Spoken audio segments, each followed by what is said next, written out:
নেপালে হঠাৎ বন্যা ও ভূমিধসে বেড়েই চলেছে মৃতের সংখ্যা। সবশেষ খবর পাওয়া পর্যন্ত ১.৫ শতাধিক মানুষের প্রাণহানি হয়েছে। নিখোঁজ আছেন ৫ শতাধিক, যাদের বেশিরভাগই বিদেশি পর্যটক। এছাড়া অনেক সেনা ও পুলিশ সদস্যও নিখোঁজ আছেন। নেপাল সেনাবাহিনী জানিয়েছে সীমান্ত এলাকার দুই পাশেই উদ্ধার অভিযান চলছে। শারমিন স্বপ্নার প্রতিবেদন।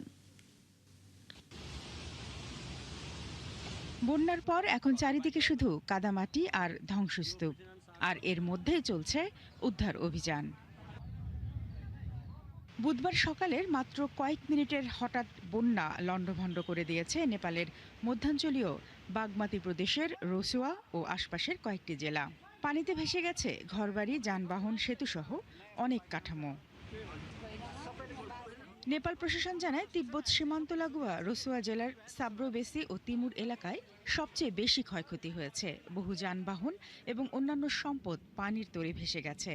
নেপাল সেনাবাহিনী জানিয়েছে, অনেককে উদ্ধার করা সম্ভব হয়েছে। নিখোঁজ বাকিদের জন্য চলছে অনুসন্ধান।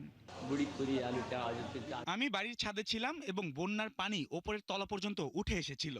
প্রায় ১ ঘন্টা পর পানি কিছুটা কমে। নিরাপত্তার জন্য আমরা ছাদে অবস্থান করার সময় আমার স্ত্রী আগেই কাদার ধসে চাপা পড়েছিলেন।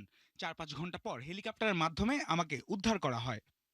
প্রশাসনের পক্ষ থেকে জানানো হয়েছে, প্রাথমিকভাবে ধারণা করা হচ্ছে ২০০ বিলিয়ন রুপির ক্ষয়ক্ষতি হয়েছে। তবে প্রাণহানি বা সম্পত্তির ক্ষয়ক্ষতির পূর্ণ তথ্য এখনও জানা যায়নি। অন্যদিকে নেপাল পর্যটন বোর্ড জানিয়েছে, নিখোঁজ পর্যটকদের মধ্যে ১০০ জনের বেশি ভারতীয়, ৫৪ জন যুক্তরাষ্ট্র, ৩৩ জন যুক্তরাজ্য এবং ১০০ জনের বেশি নেপালি নাগরিক আছেন। গেল বছরও রসুয়া এলাকায় চীনের তিব্বত সীমান্তে হিমবাহ গলে বন্যায় ১৮ জনের মৃত্যু হয়। তবে কর্মকর্তারা জানিয়েছেন, বুধবারের এই দুর্যোগের ভয়াবহতা আগের সব রেকর্ড ছাড়িয়ে গেছে। শারমিন স্বপ্না, ৭১।